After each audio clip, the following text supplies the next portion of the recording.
क्या योगी आदित्यनाथ जी ने ठाकुरवाद ज़्यादा फैला दिया है, इसलिए त्रिपाठी राकेश इस तरह की हरकत कर रहे हैं? मुझे यही नज़र आ रहा है। अब अगर वो अपना पाप वहाँ पे लाएंगे तो मैं दावे से कह रहा हूँ कि 27 में पूरी लुटिया डोर दोनों डूब जाएगी। अखिलेश यादव कुंभ पहुंचे, उन्होंने संगम में स्नान करा और अखिलेश यादव जब तक संगम नहीं जा रहे थे, कुंभ नहीं जा रहे थे, तब भी उनके जो आलोचक थे वो सवाल खड़े कर रहे थे। और जब उन्होंने संगम में स्नान करा उसके बाद भारतीय जनता पार्टी के प्रवक्ता राकेश त्रिपाठी का बयान सामने आया है। भाजपा प्रवक्ता राकेश त्रिपाठी ने कहा है, उम्मीद है कि संगम स्नान के बाद अखिलेश यादव का चित्त शांत हो जाएगा।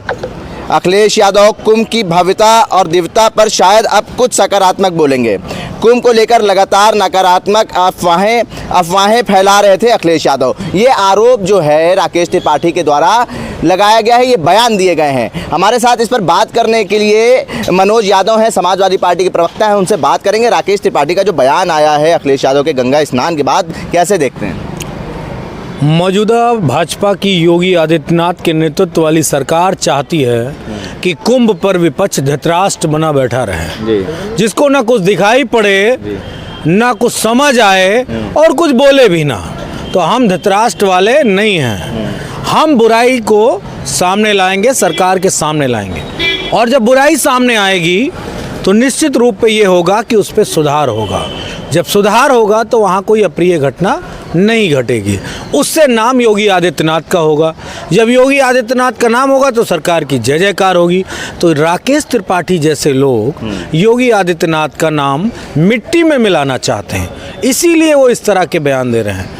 योगी आदित्यनाथ जी को, विपक्ष को धन्यवाद देना चाहिए कि किस तरीके से आपके नाकारे, निकम्मे, भ्रष्टाचारी अधिकारियों के कारगुजारियों को समाजवादी पार्टी के वर्कर्स, हमारी पार्टी के लीडर्स और हमारी पार्टी के आदरणीय राष्ट्रीय अध्यक्ष जी लगातार उसको एक्सपोज कर रहे थे।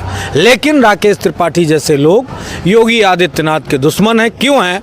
क्या योगी आदित्यनाथ जी ने ठाकुरवाद ज़्यादा फैला दिया है, इसलिए त्रिपाठी राकेश इस तरह की हरकत कर रहे हैं? मुझे यही नज़र आ रहा है। वो तो कह रहे हैं कि अफवाह फैला रहे हैं अखिलेश यादव।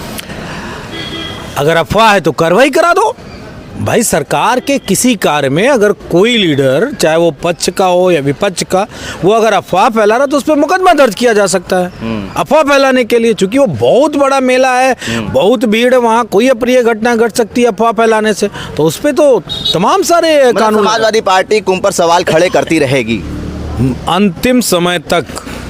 जब मेला उजड़ जाएगा उस वक्त की भी दुश्वारियों को समाजवादी पार्टी सामने रखेगी प्रशासन के। चूंकि मेला उजाड़ने की भी जिम्मेदारी किसकी होगी?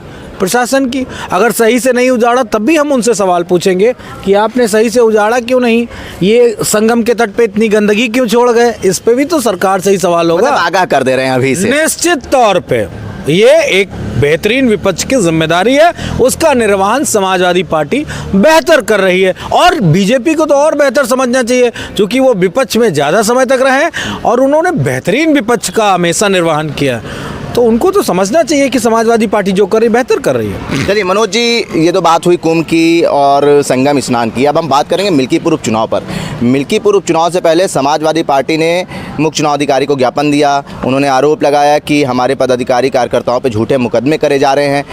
कुंदर की, सीसा, मऊ, कटहरी जैसी स्थिति ना हो पाए, उसके लिए क्या कुछ तैयारी है समाजवादी पार्टी की? नहीं, पुरानी जो 9 सीटों पे चुनाव हुआ था वैसी कोई घटना नहीं घटने जा रही है। ये बात स्पष्ट बता दो। फेयर इलेक्शन होगा, हमारे नेता ने ये बात बहुत पहले कह दी थी।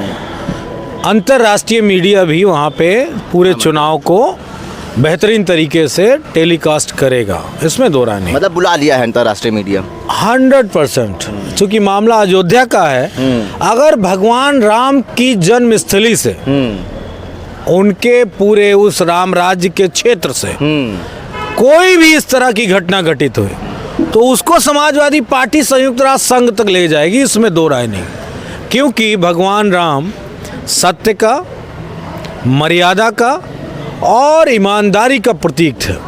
उन्होंने अन्याय के खिलाफ हमेशा लड़ाई लड़ी, समाजवादी लोग भी लड़ रहे हैं। अब अगर योगी आदित्यनाथ रूपी मुख्यमंत्री उत्तर प्रदेश के कोई अप्रिय घटना घटाने की, वोटर्स को परेशान करने की, वो अलग बात है कि वहाँ के तमाम सारे किसानों को वो सही मुआवजा नहीं दे रहे हैं। जिससे भगवान राम नाराज हैं और अयोध्या में 24वें बंटाधार कर भी दिए हैं। अब अगर वो अपना पाप वहाँ पे लाएंगे तो मैं दावे से कह रहा हूँ कि 27 में पूरी लुटिया डोर दोनों डूब जाएगी, इसमें दो राय नहीं। वहाँ के डीएम, एसपी और थाना अध्यक्षों का नाम नोट किया जा रहा है। जो अत्याचार करेगा उसके साथ कठोरतम कार्रवाई होगी। ये समाजवादी पार्टी आगाह करते हुए कह रही है, आगाह करते हुए। डीएम एसपी की बहुत बड़ी जिम्मेदारी है। थाना अध्यक्ष पे तो दबाव रहता है, वो दबाव एसपी और सीओ के द्वारा जाता है। डीएम एसपी अगर थोड़ा सा भी चुनाव को बाधित करने का प्रयास करेंगे तो उनके रास्ते में हमेशा बड़े वाले बबूल के कांटे आएंगे। ये बात वो याद रखेंगे हमेशा। आगाह कर रहे हैं। आगाह नहीं कर रहा हूँ, ये गंभीर चेतावनी है। चुनाव अगर गड़बड़ हुआ तो आपका भविष्य गड़बड़ रहेगा। या तो फिर आप नौकरी करेंगे या तो बाबा के मठ पे जाके मठाधीशी करके उनका सहयोग करेंगे।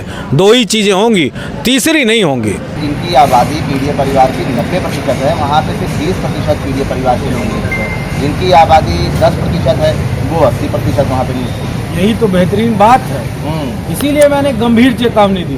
अगर हमारे पीडीए के लोग ज्यादा होते तो मुझे कुछ कहने की जरूरत ही नहीं, क्योंकि पीडीए के लोग इंसाफ परस्त होते हैं।